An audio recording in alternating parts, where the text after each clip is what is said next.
in the midst of us all who are passionately longing for her. She is moving about like one absolutely free from passion. Text number 33.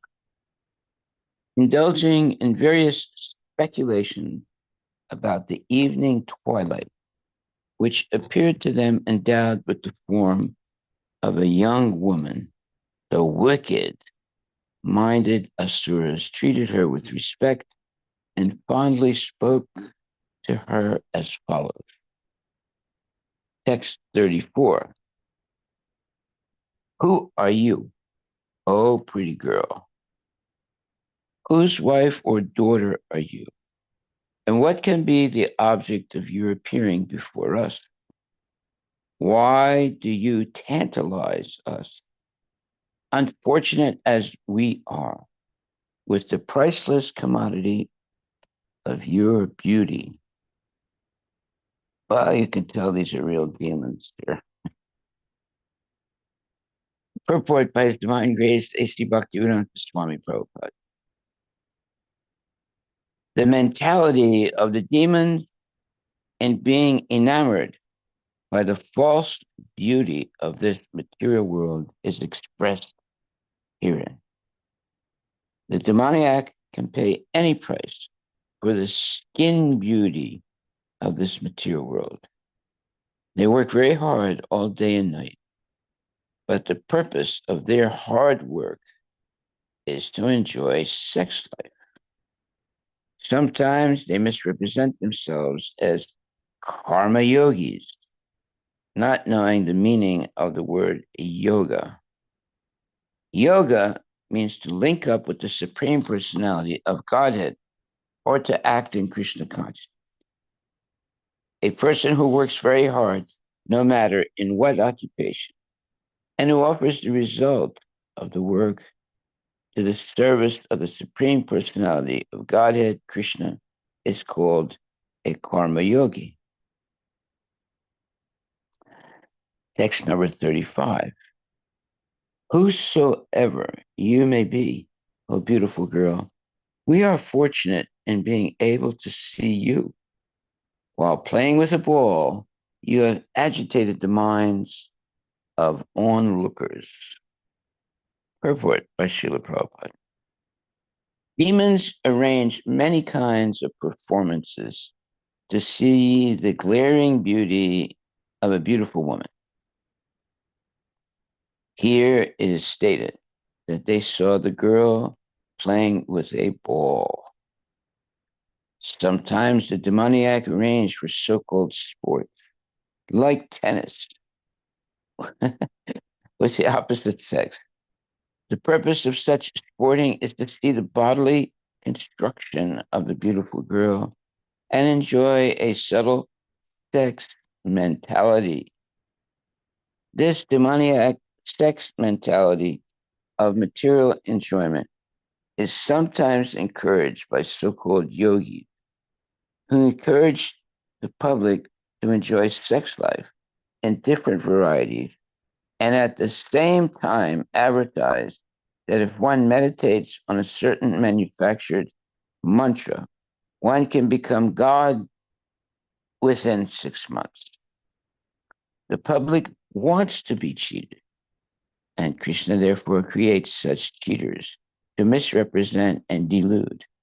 These so-called yogis are actually enjoyers of the world, garbed as yogis. Bhagavad Gita, however, recommends that if one wants to enjoy life, then it cannot be with these gross senses. A patient is advised by the experienced physician to refrain from ordinary enjoyments while in a diseased condition. A diseased person cannot enjoy anything. He has to restrain his enjoyment in order to get rid of the disease. Similarly, our material condition is a diseased condition. If one wants to enjoy real sense enjoyment, then one must get free from the entanglement of material existence. In spiritual life, We can enjoy sense enjoyment which has no end. Difference between material and spiritual enjoyment is that material enjoyment is limited. Even if a man engages in material sex enjoyment, he cannot enjoy it for long. But when the sex enjoyment is given up, then one can enter spiritual life, which is unending. In the Bhagavatam 5.5.1, it is stated that Brahma Sokya, spiritual happiness, is ananta, unending. Foolish creatures are enamored by the beauty of matter and think that the enjoyment it offers is real, but actually, that is not real enjoyment. And this is very profound purport. So, a modern example of this is Marilyn Monroe. Have you ever heard of her? I'm sure you have. I'm going to look her up. Marilyn Monroe was a very beautiful young lady. And there were always men fawning over her. And eventually, she committed suicide. Huh? Marilyn MONROE. Marilyn Monroe. Is that right? Yeah. What's it say about her? Marilyn Monroe, born as Norma Jean Martinson on June 1st, 1926, in Los Angeles, California, was an iconic American actress, singer, and model. She became a major sex symbol in the 1950s and early 1960s. Yes. And was emblematic of era's attitude towards beauty and sexuality. Okay, read that last sentence. So she was emblematic. Emblematic, right. Yeah, Exactly. of the attitudes towards beauty and sexuality. So there's a kind of history for her. You want me to quickly read the? Well, she had a very, let's call it, tragic end. She committed suicide. Yeah. So Why? Because she realized that everyone was using her as a sex toy. And she wasn't really loved. She was just used by different types of men. They were all just lusty people. And eventually she just committed suicide. She was miserable. Although she was very famous and she was rather wealthy also because she was a top model, making money with movies and just being a sex symbol in the United States of a beautiful, so-called beautiful woman. Go ahead. So You can read. her death was officially ruled a probable suicide due to barbiturate overdose. Yeah, it was an overdose of drugs. But what is barbiturate? Barbiturate? Yeah, barbiturate. It's a type of drug. Okay. But the reasons behind her tragic end are complex and multifaceted. Several factors may have contributed to her decision to take her own life. Number one, mental health issues.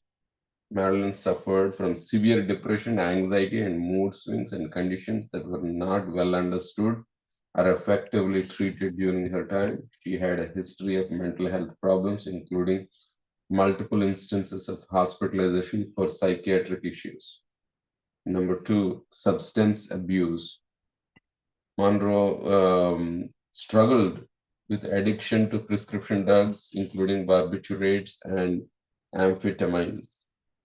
Her dependency on these medications exacerbated her mental health issues. She also had a history of alcohol abuse, which likely compounded her struggles, personal and professional struggles. Marilyn's personal life was tumultuous, including three failed marriages and numerous romantic entanglements that ended badly. Professionally, she faced immense pressure and scrutiny as a major Hollywood star. She struggled with the demands of fame, industry's expectations, and fear of being typecast or undervalued. Feelings of loneliness or insecurity. Despite her fame, often felt profoundly lonely and isolated.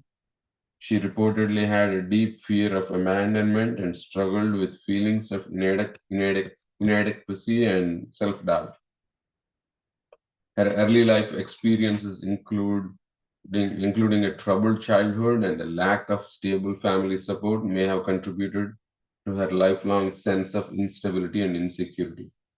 Career challenges. In the years leading up to her death, Marilyn faced professional setbacks, including being fired from the film Something's Got to Give due to her repeated absences and perceived unreliability. The pressures of maintaining her public image and the competitive nature of Hollywood may have added to her stress and despair. Health issues. Marilyn also dealt with physical health problems, including chronic pain and endometriosis, which caused her significant discomfort and may have contributed to her use of painkillers and other medications. While these factors often offer some insight into the possible reasons, the full extent of her inner turmoil remains a matter of speculation. The combination of mental health issues, substance abuse, personal difficulties, and the pressures of her career likely created a situation that she found overwhelming and inescapable. She was always surrounded by men, and they were all lusty men. Just like in this verse, it says, indulging in various speculations about the evening twilight, which appeared to them endowed with the form of a young woman. The wicked minded Asuras treated her with respect and fondly spoke to her as follows: Who are you, O pretty girl? Whose wife or daughter are you? And what can be the object of your appearing before us? Why do you tantalize us, unfortunate as we are, in the priceless commodity of your beauty? Report by Srila Prabhupada.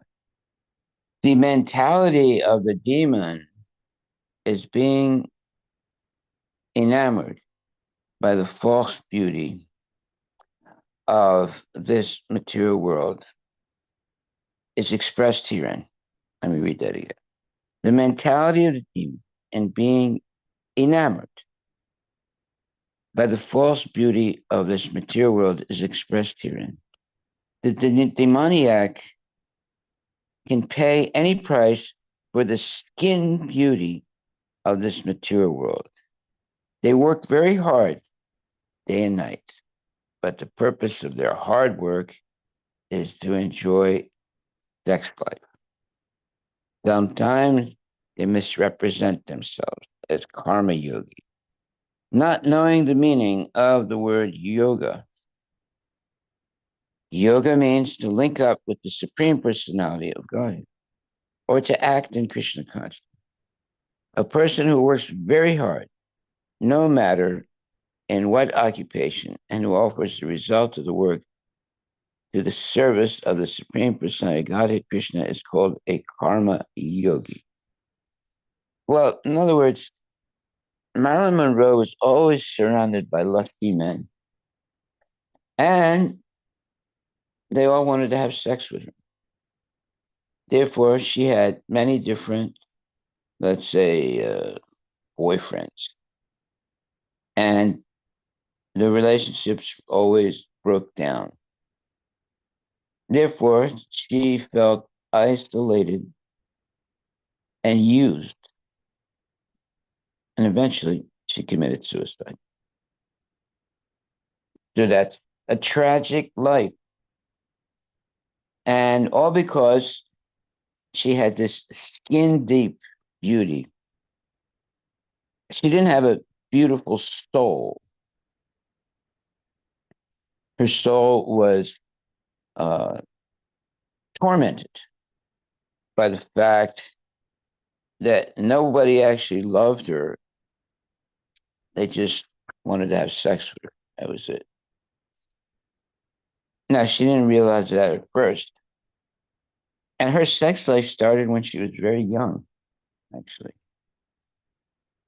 So here's an example of what's happening a lot today.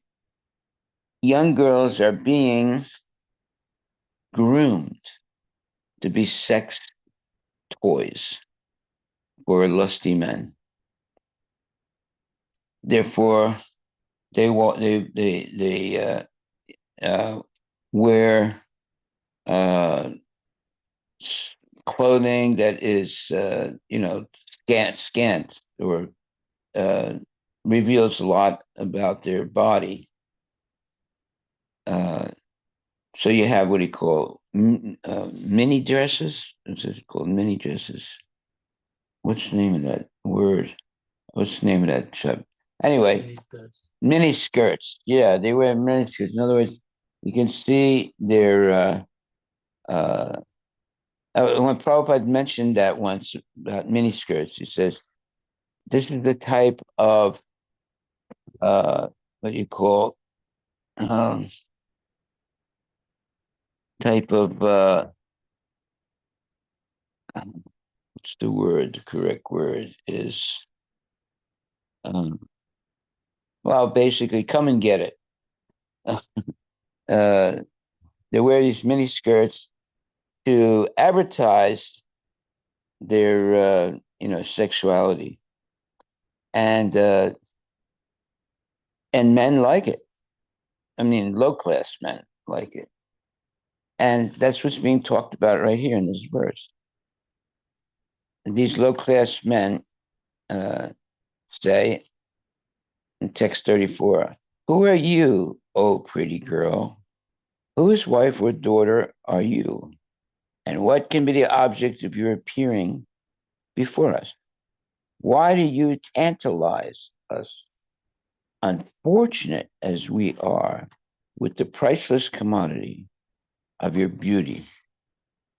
So, in other words, this false bravado, what's that word? Bravado, Bravado, this false bravado of the lusty men. Oh, I am suffering so much because of my love for you. But no, it's not actually love, it's lust. So, uh, and it's a sick type of lust, very, very sick.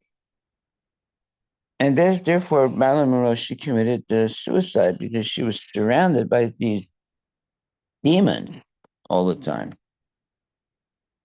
Now, did she advertise it? Yes. Advertise what? Well, whenever a woman wears a mini skirt, she's advertising her sex, her sexuality. And actually, nowadays they have mini skirts and mini shirts also. So in both ways, they're very scantily dressed. And nowadays it goes even farther. They have these type of dresses that are see-through dresses. You can see every part of her body, and they walk around like that. And men follow her, women like that, and there's pictures of them and their so-called either movie stars or just uh, you know concubines, and they're showing men their body, but showing their body in public with all these types of very, very tight dresses, but now they have these see-through dresses also. So this is what's going on in this verse. And it says, who are you, O pretty girl? Whose wife or daughter are you? And what can be the object of your appearing before us?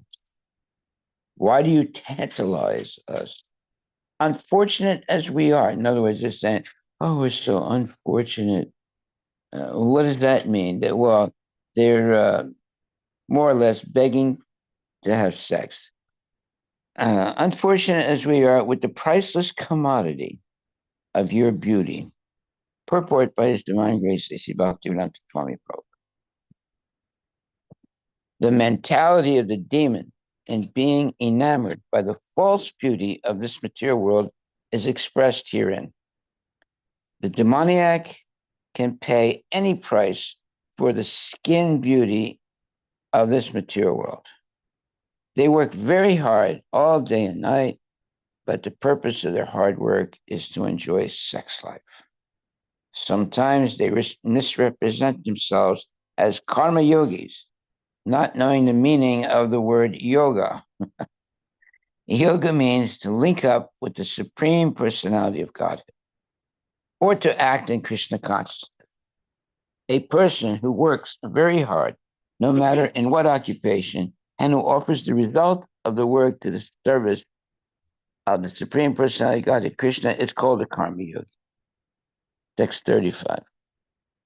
Whosoever you may be, oh beautiful girl. Now these are demons talking to this, what you would call this woman that they're fantasizing to be a sex toy, more or less. Whosoever you may be, oh beautiful girl, we are fortunate in being able to see you. While playing with a ball, you have agitated the minds of all onlookers. So she's got this big ball in her hands and she's throwing it up and down and playing with it. And she's being fawned. Look that word up, fawn, F-A-U-N, or salivated. The saliva is coming out of their mouth, because they're so lusty. By looking at this beautiful girl. Purport by Srila Prabhupada. Demons arrange many kinds of performances to see the glaring body of a beautiful woman. Here it is stated that they saw the girl playing with a ball. Sometimes the demoniac arrange for so-called sports like tennis with the opposite sex. The purpose of such sporting is to see the bodily construction of the beautiful girl and enjoy a subtle sex mentality. Prabhupada does not mince his words. He's like basically hammering right on the head of the nail perfectly. The purpose of such sporting is to see the bodily construction of the beautiful girl and enjoy a subtle sex mentality. This demoniac sex mentality of material enjoyment is sometimes encouraged by so-called yogis who encourage the public to enjoy sex life in different varieties and at the same time advertise that if one meditates on a certain manufactured mantra, one can become God within 6 months. The public wants to be cheated, and Krishna therefore creates such cheaters to misrepresent and delude. These so-called yogis are actually enjoyers of the world, garbed as yogis. Bhagavad Gita, however, recommends that if one wants to enjoy life, then it cannot be with these gross senses. A patient is advised by the experienced physician to refrain from ordinary enjoyment while in the diseased condition. A diseased person cannot enjoy anything. He has to restrain his enjoyment in order to get rid of the disease. Similarly, our material condition is a disease condition. If one wants to enjoy real sense enjoyment, then one must get free of the entanglement of material existence. In spiritual life, we can enjoy sense enjoyment, which has no end. The differences being material and spiritual enjoyment is the material enjoyment is limited. Even if a man engages in material sex enjoyment, he cannot enjoy it for long.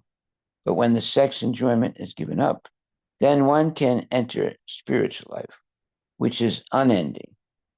In the Bhagavatam 5.5.1, it is stated that Brahmasokya,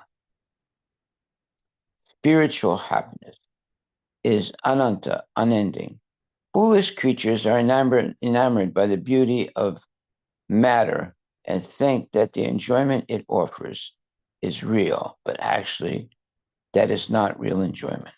So when it says they're enamored by matter, they're enamored by the so-called beautiful body of a woman. And the women, they wear different types of provocative or, let's say, scant clothing that reveals most parts of their body. Nowadays, they have women that wear see-through clothing. They're usually the very slutty uh, so-called actresses, or just people who are influencers. Look that word up, influencer. Uh, they influence people to be lusty. They influence people to uh, dream and think of almost 24 hours a day of sex. And a lot of low class men are like this. So they go to nightclubs where they have what's called the pole dancers. Pole dancers. They're basically naked women or almost naked women who are dancing on a pole, not on it, but around it. Yeah. So, and then the really low class men, they go to these nightclubs where they're drinking liquor and they're watching these pole dancers or the bot or the what you would call what's that other name? It is belly dancers, and the belly dancing woman comes up really close to the men and sort of uh, not exactly touch him, but almost touch him. And you can see. I mean, this is why people go to nightclubs and they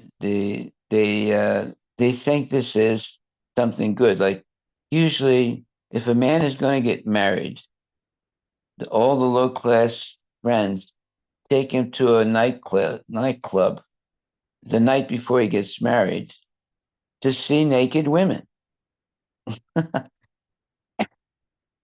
And this is like, I don't know why they do that, but they do that. And it's like, uh,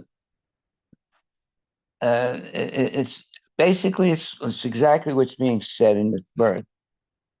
It says, uh, it says, our material condition, no, demons arrange many kinds of performance to see the glaring beauty of a beautiful woman. Here it is stated that they saw the girl playing with a ball. Sometimes the demoniac arranged with so-called sports like tennis with the opposite sex, the purpose of which sporting is to see the bodily construction of the beautiful girl and enjoy a subtle sex mentality. The demoniac sex mentality of material enjoyment is sometimes encouraged by so-called yogis who encourage the public to enjoy sex life in different varieties, and at the same time advertise that if one meditates on a certain manufactured mantra, one can become God within 6 months. The public wants to be cheated, and Krishna therefore creates such cheaters to misrepresent and delude. So you have these nightclubs where they have pole dancers. Once you look that up, pole dancers, POLEDANCR, pole dancers.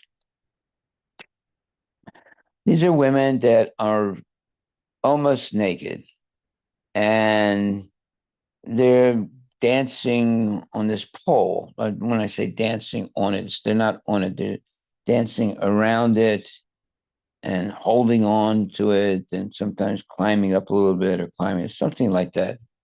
And and men go to see these type of women that are almost naked, and they throw money on them, and they call this entertainment. Usually, low class men, they'll take a man who's going to get married the next day or the next week to a nightclub like that, and they look at the naked bodies of these pole dancers, and while they're drinking liquor, it's a really low class behavior.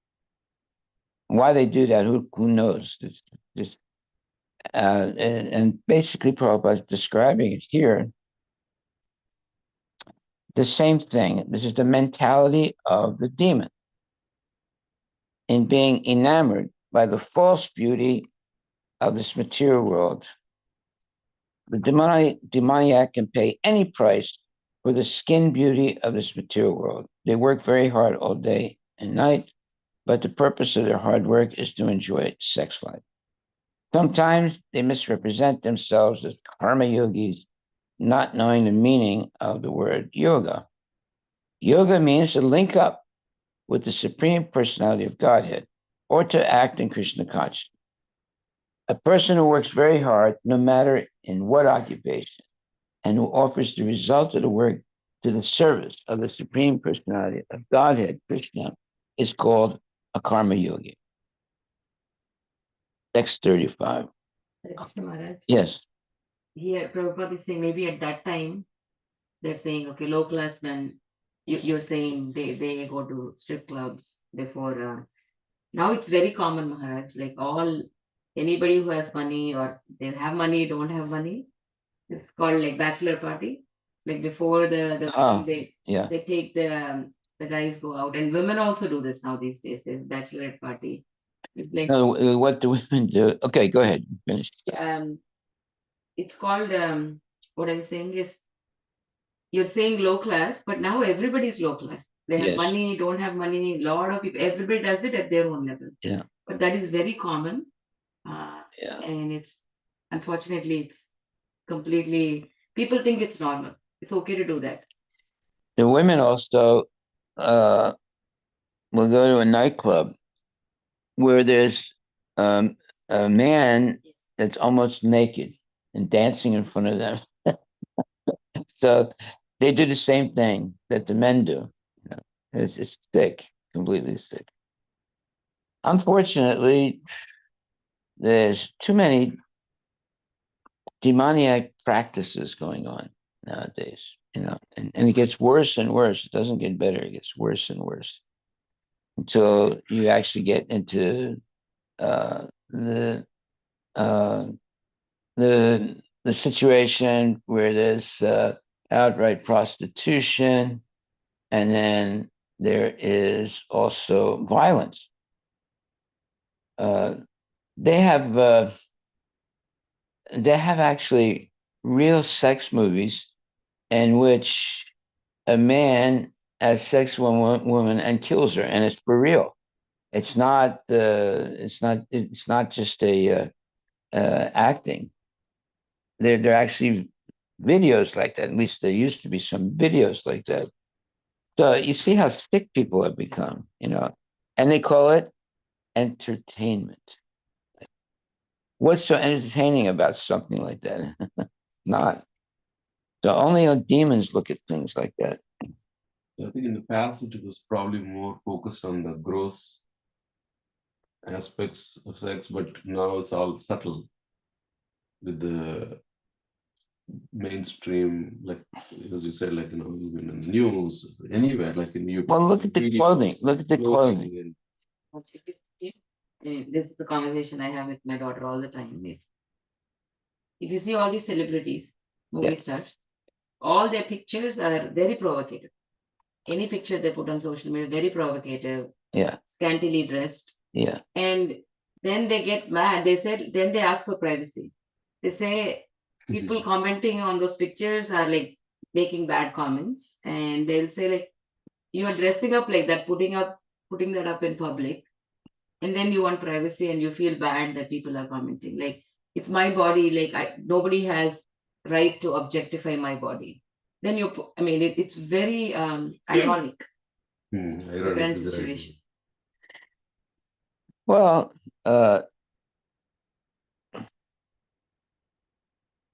there is a whole class of men that want to see this. Now, see, this is a very interesting thing. There's such a thing as women's liberation. Actually, women's liberation was started by men because they wanted to have free sex with women. So before, if you go back you go back 100, 150 years, women were completely clad with covered. Their whole bodies were covered, right? But then this new trend started, women's liberation. Who started women's liberation? It was not women, it was men. Why did they start it? So they could have sense gratification with women. And now it's out of control. It's completely out of control. And even young girls are groomed to become like sex toys for lusty men. And this happens a lot. Like oftentimes you have these men that kidnap young girls and they force them into prostitution. You can read about it all the time. It happens all over the country. So we have to, and basically it's being explained here also in the Bhagavatam. It's nothing new, and this lustiness that men have, and there are women that are lusty also, right?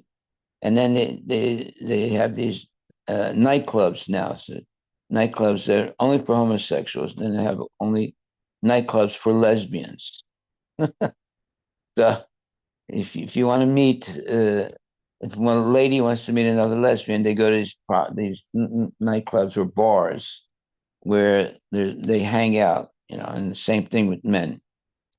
So it's become very, very, I wouldn't say mainstream, but close to being mainstream.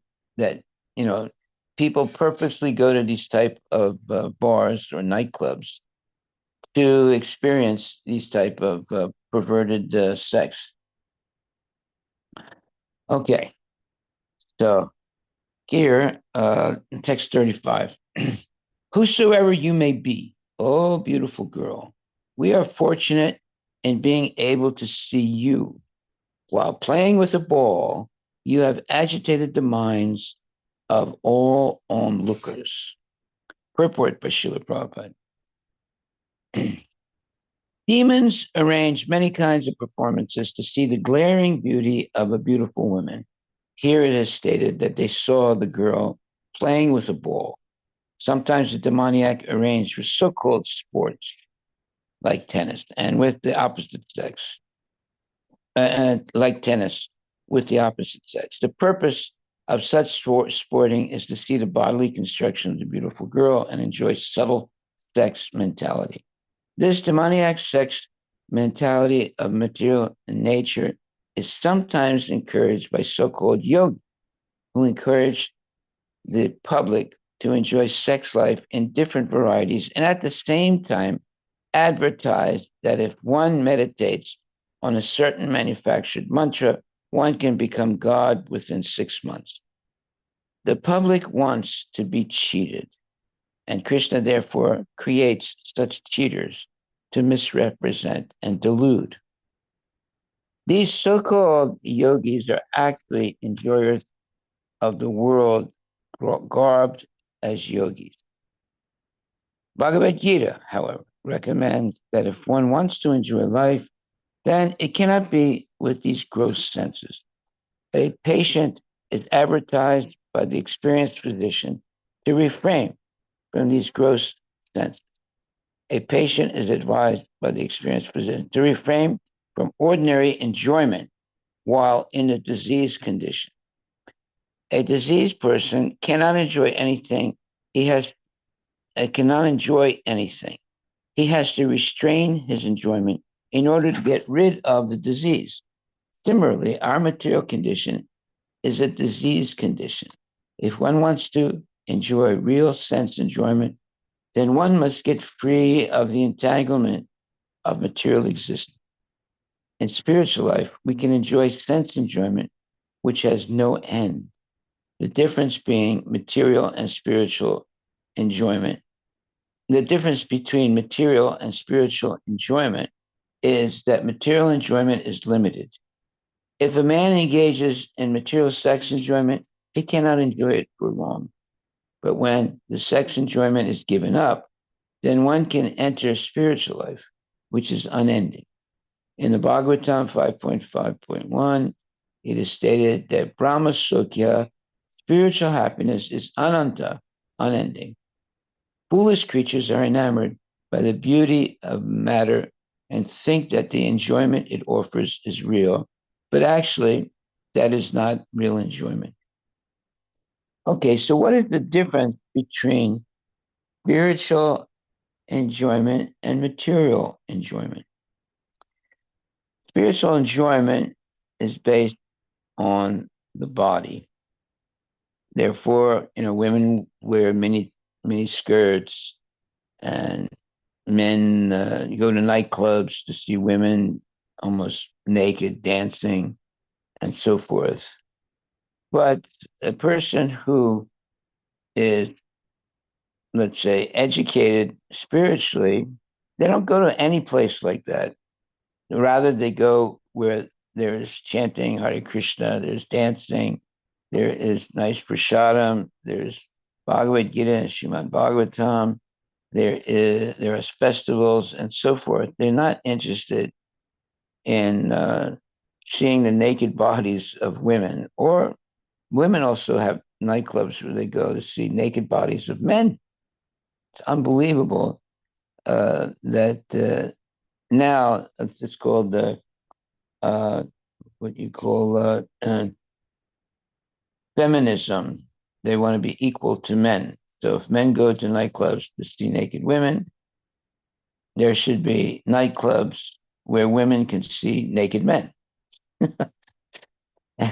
And it's the same thing. You're going to basically just engage in activities that corrupt the mind, and they call it enjoyment, but actually it's not. It's corruption of the mind. And after you corrupt the mind, then it's very difficult to go back to being able to control the mind. So everything is in the mind. Of course, people say, no, no, no, but no, actually it's true. Most people enjoy things mentally, you know, uh, especially when they get older, because they can't enjoy the way they did when they were young. They just fantasize in their mind. Uh, there was this one man who, at a young age, was able to meet this lady called Matahari. And she was a young and so-called beautiful courtesan, prostitute. And he had sex with her. Right? So fast forward, Matahari's dead. This man is like 70, 80 years old, and he's being interviewed by some, television program or something. And he's explaining, how he had sex with Matahari, 80 years before. So he can't get it out of his mind. Let's put it like that. So it's corruption of the mind that's going on. And because of the corruption of the mind, it's something that can last right up to the moment of death. And at the moment of death, one is still thinking about that corruption of the mind, and they, you know, go back into the animal world for many lifetimes. That's why previously it was not allowed to have pornographic movies. It was considered well, they wouldn't allow it. But then on the basis of freedom of speech, they used that that's a law of the Constitution.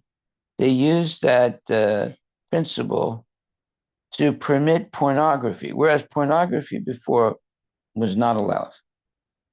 You know, and also before women were not allowed to walk around half naked. They had to, they had all these long dresses, and they shouldn't show their bodily parts. But it all changed, and the dramatic change. I mean, there's always been nonsense, even from early days. But the real dramatic change was in the 1960s. That's where everything became uh, confused, and you had what's called the sex revolution. Why don't you look that up? Sex revolution, where 1969 when Stanley versus Georgia ruled that private possession of obscene material is protected under First Amendment. just see. Whereas before that, it was not protected. 1960. So That led to yeah, and the 1960s changed a lot of things, and they redefined things based on the false definitions that they made. Like, for example, false definition. Uh, Previously, abortion was not allowed. You couldn't get an abortion, not legally. And but then because there was so much political lobbying and so forth, eventually they made abortion legal. Basically, it's called killing babies, right? And all of a sudden, every year now there are like 600,000 to 1 million babies that are aborted.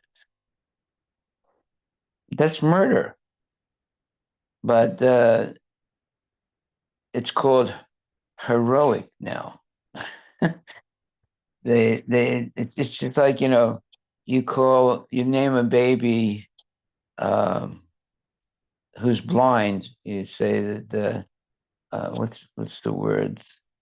Uh, what's the word for beautiful eyes in Hindi? Lochana. Yeah, they named the blind kid Sulochana. You know, so that's what's going on now. They redefined everything, and the new definitions happened mostly in the 1960s. Now it's still continuing, but in the 1960s it was shocking that whatever was considered as taboo previously all of a sudden became mainstream. Yeah, so it's called sexual revolution. It's a social movement that emerged in the 1960s and 70s, advocating for greater sexual freedom, openness, and liberation. It challenged traditional norms around sexuality, gender roles, and relationships. Key aspects include increased sexual freedom. Advocates promoted sexual expression outside of marriage, including premarital sex and same-sex relationships. Women's rights. The movement coincided with the women's liberation movement, emphasizing women's autonomy over their bodies and sexual choices. Access to contraception, the introduction and legalization of birth control methods, changing It's attitude. called murder. Go ahead. Changing attitude. Yeah, and then that includes without the fear of unwanted pregnancies, basically. And then changing attitudes. The revolution fostered more open discussions about sexuality, leading to a decline in the stigma surrounding topics about premarital sex, homosexuality, and sexual orientation. Cultural impact. The movement influenced art, literature, music, and media, contributing to a broader cultural acceptance of diverse sexualities and lifestyles. So previously they had these train, they might still have them, where you have these cabinets, or it was like you're in the train, but there's like you have to open a door and then you walk into this uh, um, Cabins. cabin where you're facing each other, right? It's huh? In India, it's very common. Yeah, it's very common. Right? So Prabhupada, it was a long time ago, 1940s, I think. He was sitting down in a train, and then so you're facing each other. So there was one man and there was a woman, and they didn't know each other. Right? So the man started talking to the woman, and somehow or other it got to the point where they were talking about Freudian psychology. Where he's talking about the id, and this thing and that thing. And then, like Freud, he was the sexologist of the world. And so they started talking about, sex in terms of Freudian's, sexology. And then, so Prabhupada was there and he's hearing this conversation going on. Of course, he didn't join into it. And then they come to, the stop where they're going to get off. So then the man says, well, can I take you to lunch today? And they said, yeah, oh, thank you very much. And then they leave. Right? So the whole thing was all about, grooming each other to have sex. Right? And the way they did it was to have the so-called educated discussion of Freudian psychology. And Freud, of course, if you look up Sigmund Freud, he was a sexologist. By the way, Prabhupada said, you don't need to go to a sexologist to know about sex. But now there are people who are sexologists. They're supposed to be, expert on having sex. So what does it say about Freud? Freud's theories and work helped shape current views of dreams, childhood, personality, memory, sexuality, and therapy. Sounds good. He was an Austrian neurologist and the founder of psychoanalysis, a Yeah. method for treating mental illness and the theory of human psychology. His key contributions include unconscious mind. Freud emphasized the role of the unconscious in shaping thoughts and behaviors, proposing that repressed memories and desires influence action. So in other words, when you talk about suppressed memory, right? Yeah. Freud, I mean, they're not saying it here, but they were saying basically that when a boy is very young, let's say 5, 6, 7, 8, 10 years old, he actually wants to have sex with his mother, but it's suppressed because he can't do it. But he fantasizes doing it. That's what he means by suppressed memory. You know? Oh, look up what he means by suppressed memory. But it's his memory that when he was a young boy, he wanted to have sex with his mother. That's what Freud was basically saying.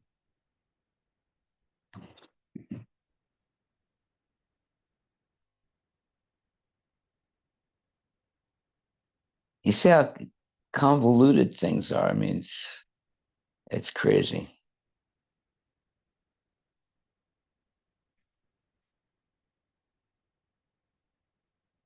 What does he say about suppressed memory? What is suppressed about it? And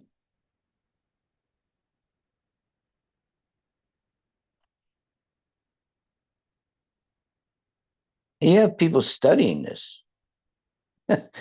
They spend their whole life studying this, Freudian Freudian psychology, and they make a living.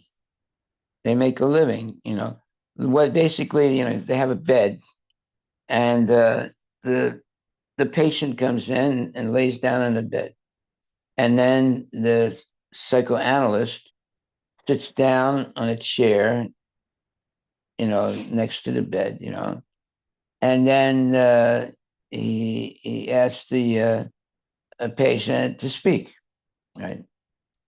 And he's taking notes as the patient is speaking. Then sometimes the patient says, "Well, why don't you say something?" He said, "No, I'm the doctor. You're the patient. You speak." Sometimes people get upset because he doesn't say anything. I mean, that's the Freudian, let's say, method where you let the person just speak, and then he takes notes. Yes. From the Oedipus complex. This is a Freud. Oedipus complex. Yes. The Oedipus complex is the desire of the boy to have sex with his mother. Go ahead, read it. Freud said that a boy develops an unconscious infatuation towards his mother and simultaneously fears his father to be a rival. Yeah, see, it gets This really happens- convoluted. It happens at an unconscious level. Whoa. and he says that is a mainstream idea. Like he made it mainstream. That's what he. Okay. Or is it like just specific?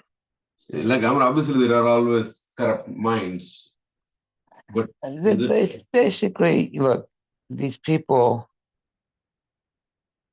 they go back to the Greeks, the Oedipus complex. They call it the Oedipus complex because in Greek mythology, Oedipus had lust for his mother. Why don't you look that up? The Oedipus complex. but this is the subconscious mind. Even our Shastra has understood that unconscious, the chitta is that subconscious mind. But we understand that that can be impacted by the visuals, by the sensory inputs. Obviously, if you watch pornography, it's going to influence you. Yeah. So, but it's not like every child is born with it. I mean, it could be previous karmas, but the chitta is the one that is impacted every time we take some input. That's why we don't want to hear or we don't want to see things that because our chitta gets affected. It's like, the analogy that is given is that it's like a lake with a base at the bottom. Yeah. So when you throw a stone first, everybody sees the ripples. And then after some time, the ripples will stabilize and then the water comes back to tranquility. But the stone goes all the way and makes a dent on the sand basis of the lake. Okay. And that dent is permanent or a long term. Mm-hmm. So that is the chitta. So you may be that the temporary agitation may be subsided in the short term. but the dent that was caused because of that's the trauma concept here. That it goes, and then that image is still there in the subconscious memory. That's why whenever we see the same person or we see the same type of incident, then it triggers again because that dent was already made. All right. Well, anyway, in psychology, they call it the Oedipus complex. What is the Oedipus complex? Oedipus was a Greek man or boy, and unknowingly, he had sex with his mother. It was a situation in which he didn't know, and the mother didn't know who the boy was, although it was their son. And they had sex. That's called the Oedipus complex. And they believe, and so people like Freud, they took this Greek mythological, uh, you know, history, and they call it Oedipus complex when a young boy has a desire to have sex with his mother, and they say it's a natural thing. Sort of like a story. Yeah, yeah. And saying that it's normal. Like people might have this. Well, yeah. So they use this history in the Greek history, and But that's not real, Maharaj, right? Because if you said Greek mythology, that means it's not history. Did it really happen, or is that like a myth? well, I wasn't there to know if it really happened. Yeah. Usually that is like a story. It may be mythology, it may not be mythology. I don't know. We don't know. But they used that. I mean, Freud used that term, the Oedipus complex. Oedipus was a Greek boy who unwittingly had sex with his mother. He didn't know it was his mother, and she didn't know he was her son. And then when they find out, there's a whole story about it. Yeah. Versus like the way Freud writes about this. Well, he's taking that we call it mythological story. Who knows if it's mythological? It may not be, but anyway, it's considered mythological. And then he develops this whole theory, Freudian theory of the Oedipus complex, which means that every boy has a desire to have sex with his mother. You need to look something up. Yeah, is a Freudian term that was named after a man that unknowingly killed his father and slept with his mother. Yes, as Oedipus. He killed his father and had sex with his mother. There's a whole story. Maharaj, in this thing they say about the girl side also, it says the Oedipus complex refers to a son's sexual attitude towards his mother and concomitant hostility. Concomitant. Concomitant. At the same time. Same time, concomitant hostility towards his father, first formed during the phallic stage of psychosexual development. Whatever that means, the phallic stage of sex. Age 3 to 6. It also says a daughter's attitude of desire for her father and hostility towards her mother is referred to as the feminine Oedipus complex. The general concept was considered by Sigmund Freud. See, read that sentence again. A daughter's attitude of desire for her father and hostility towards her mother is referred to as the feminine Oedipus complex. No, I know, but before that, the sentence before that. Oedipus complex refers to a son's sexual attitude towards his mother and a concomitant hostility towards his father, first formed during the phallic stage of psychosexual development. Yeah. Well, let's say instead of the phallic psychosexual, let's say corruption of the mind, a child grows up in Krishna consciousness where is protected. The girl and the boys, the girls and the boys are protected, and there's no mingling. Usually, in previously there was no mingling. There was no co-ed education before. The boys would be educated together, and the girls would be educated separately, and it was much better. Uh, there was none of this subtle sexual things going on between the boys and the girls. They were protected in that way. So this whole thing collapsed in the 1960s when you had what's called, the sexual revolution, where there was basically what you call free sex. Before that, it was something that was somewhat controlled. There's always been, uh, nonsense sex going on, but it was somewhat controlled. Now it was not controlled anymore. And it corrupted many, many people, especially the hippies. So what was a hippie? Well, hippie had long hair. That was one thing. That was number one. But number two, he was having free sex. He and she were having free sex. And then also there was drugs involved.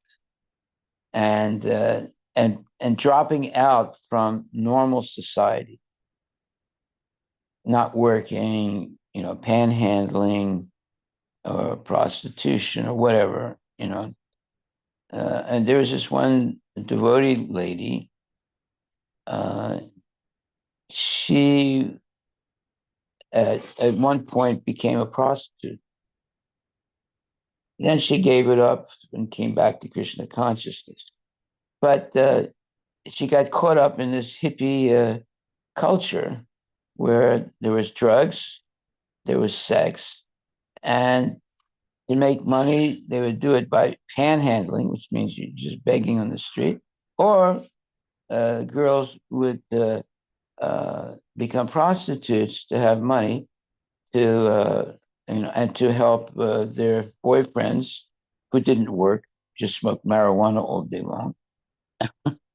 So it was a real breakdown of society going on in the United States, still going on. But that's why the United States had wars, like the war with, what was it, North Korea. They purposely had that war in order to forcibly get young men uh, in the army. Yeah, and to try and stop the whole hippie movement, which was like corrupting everything. Maharaj was with North Korea or Vietnam, Maharaj? Okay, it was Vietnam. I'm sorry. Yeah, you're right. Yeah, it was Vietnam.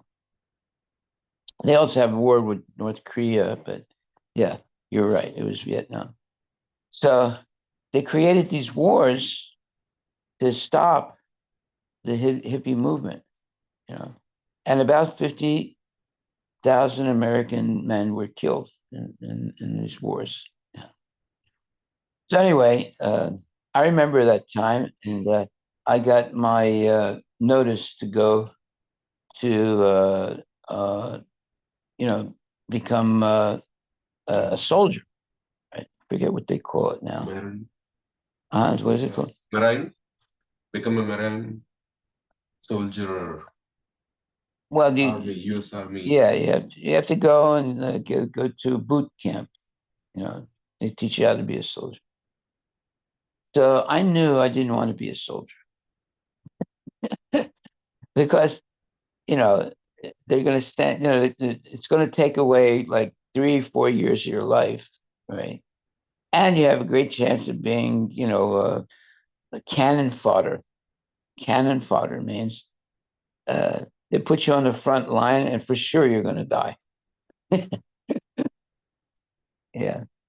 So, I did whatever I could do to avoid being accepted as a soldier. So basically, what I did was I went from Philadelphia to New York, and New York, I knew these places where you could easily get get opium injections. So I went to New York. I got injected up with opium, and I went to the recruitment Okay. camp, right? And you get a, you have to have a medical examination to be accepted as a soldier.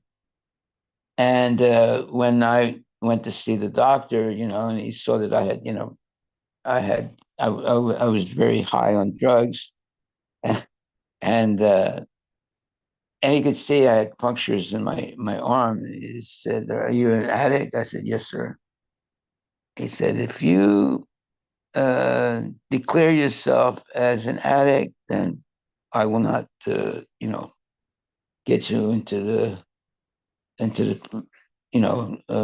do you call it? You won't be, The recruitment. you won't be recruited." And I was so happy when he said that. And I said, "Yes, I am an addict." No, I said, "Okay." And then he said, "Now you can go." So I Maharaj, got like it. one question, Yeah, like as a citizen, yeah, do you think that was still the right thing? Like I know that you didn't want to go. Like what? Like there's a duty aspect now, right? Like yeah. what? Because again, I want to understand like what is right. I mean, do you think that is still the right thing? Well, I wasn't a devotee at that time, and Yeah. No, but let's say if now with this consciousness, yeah, if somebody gets that national call for some war, yeah. what is your suggestion to such people? Can they lie or can they do something like that to get away from the duty of being? The problem was at that time. Previously, there were wars, like Second World War, right? And my brothers, uh, I had two brothers. One of them was in the Second World War, and the other one was in the Korean War, right? And the Korean War was different than the Second World War. The United States government did not try and defeat the Korean War. Why don't you look that up?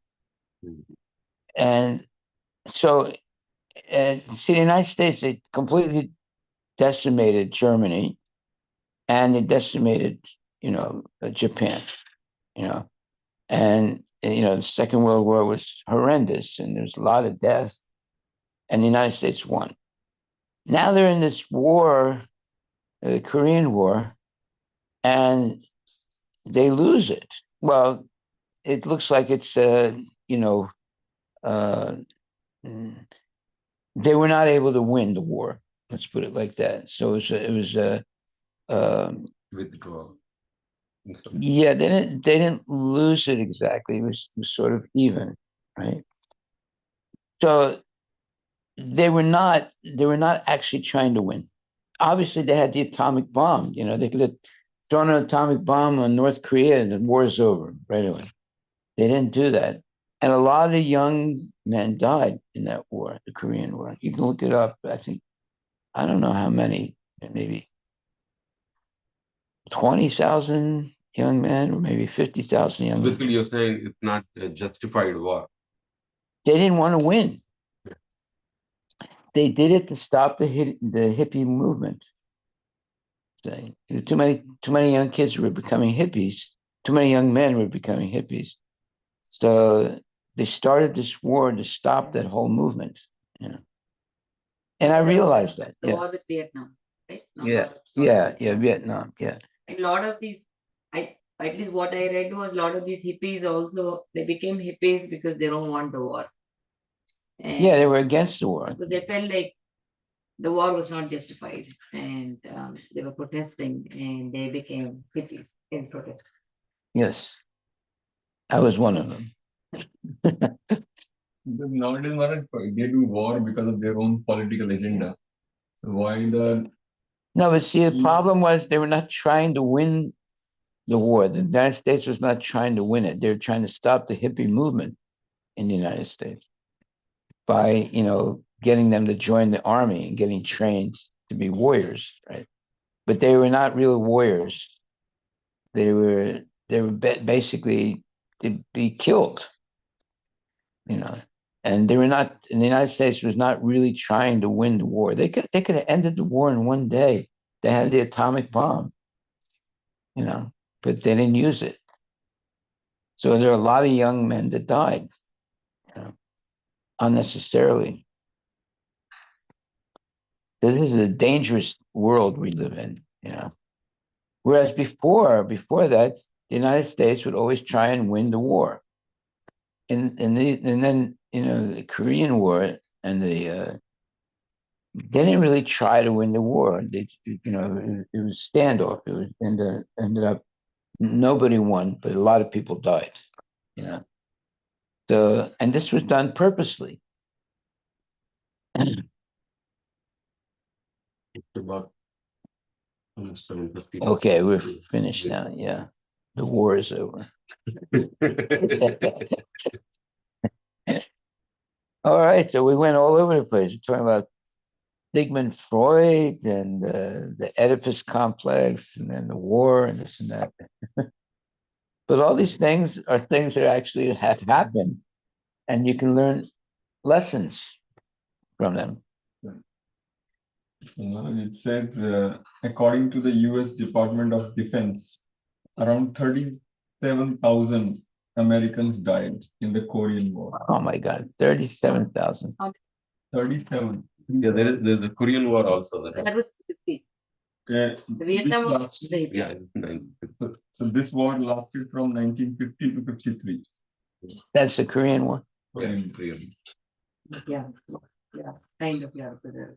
I think, the main thing is to understand that this is the degradation of the culture is part of the Kali Yuga's, the hypocrisy and the quarrel mentality. Yeah. So I think it's for young people to understand that that's not normal. There is a standard. The standard according to Shastra is the No, right it's, thing the to do. United States, the government, what they've done is, and you'll notice this, the United States Army doesn't go to war anymore. They have proxies. Yeah. Like the Ukrainians, Yeah, Ukrainian war, right. they let the Ukrainians fight the Russians, but we supply them all the weapons and bombs and everything. And the Ukrainian young men die, right? So the United States government has a new, a different policy now that they get these proxy governments to fight for them. Yeah. But they supply them all the guns. So this way, it's a win-win thing for them because they make money because selling all these armaments, right? And no Americans are dying. And, people get tricked into, in these wars. And no Americans die. But America makes a lot of money selling the armaments. Very, very demoniac thing that's going on. But still, a lot of young men and women in America are dying because of drugs. And the drugs are being,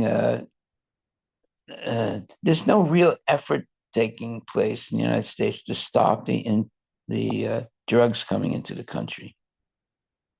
The United States could easily, but look, the biggest drug dealer in the United States is the president.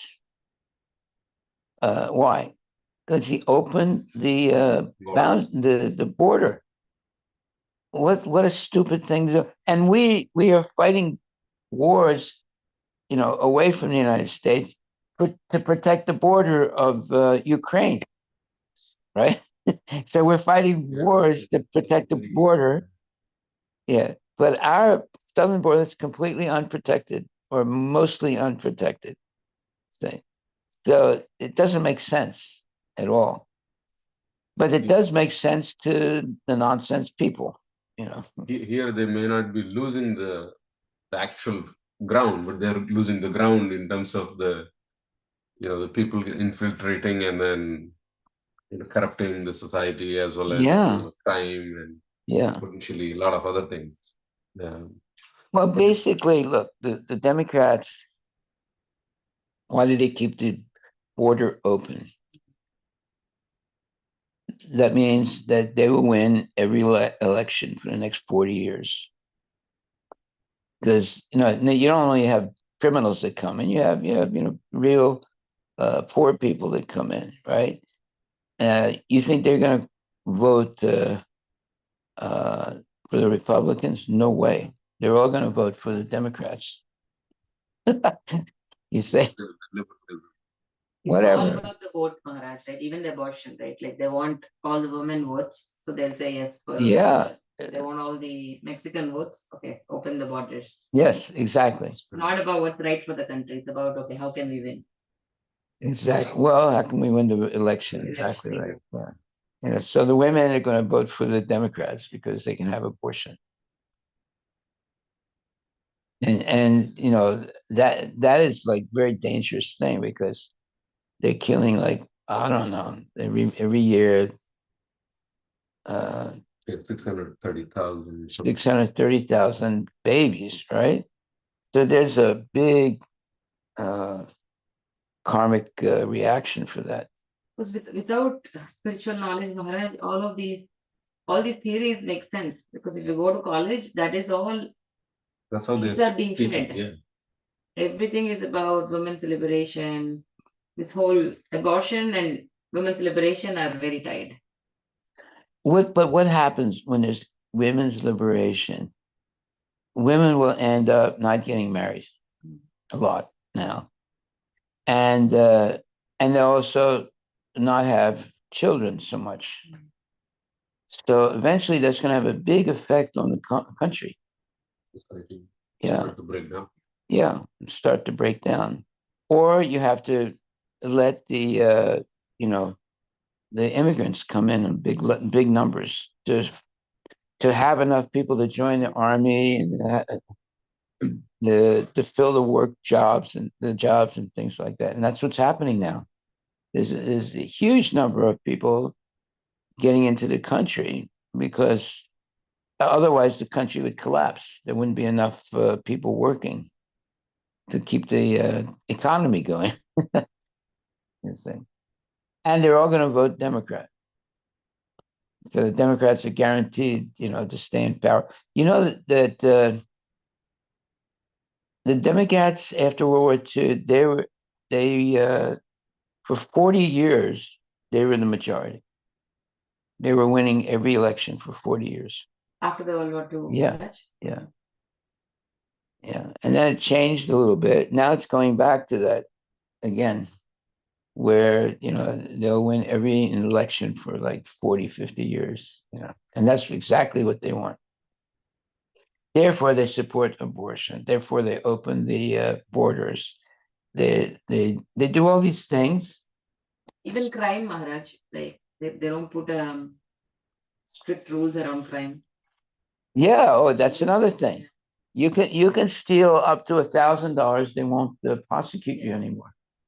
They'll arrest you, but then they'll let you go again. Yeah, recently it's a picture. It's a Gucci store or something like that. Don't steal more than $995. Right. To the thugs. Right. Then you won't get prosecuted. That's crazy, isn't it?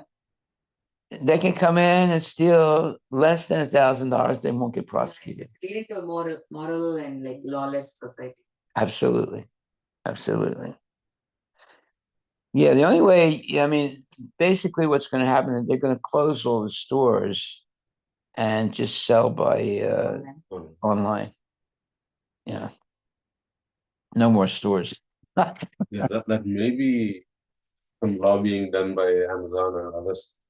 These guys are very, very, yeah, yeah. Because if they make the life of the in all Store. the stores, difficult, Yeah. physical stores. They get all the Then business. automatically online business will grow, Yeah. which means like Amazon of the world will benefit the most. Yeah. So that could be. Diabolical, uh, diabolical, uh, diabolical, what do you call it? Projects or, Rules and laws. yeah. Okay. So we'll end that. All glories to Srila Prabhupada. Hare